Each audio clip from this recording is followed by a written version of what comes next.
ករណីនេះគឺរាប់ទុកជាករណីដែលសាហាវមួយនៅចុងឆ្នាំ2025នេះតែម្ដងនៅប្រទេសវៀតណាមរកឃើញប្រធានផ្សារម្នាក់លក់ស៊ុបសាច់មនុស្សបងប្អូនគឺគេឆ្ងល់មែនទែនថាហេតុអីបានជានៅហាងហ្នឹងមានរសជាតិឆ្ងាញ់ប្លែកខុសពីហាងធម្មតាស៊ុបបាត់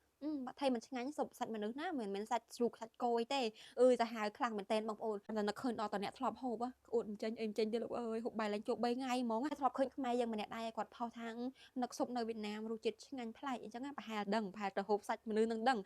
ហើយសូមចិត្តបងប្អូនកុំផុសរូបដែលសាហាវខូខើក្នុងករណីនឹងឲ្យសោះដោយសារតែខាងប្រទេសវៀតណាមគឺគេនឹងចេញច្បាប់មួយមិនឲ្យប្រជាពលរដ្ឋរបស់គេផុសរូបដែលសាហាវខូខើក្នុងករណីហ្នឹងទេអញ្ចឹងបងប្អូនកុំចង់ដឹងកុំចង់លឺកុំចង់ផុសឃើញហើយគឺ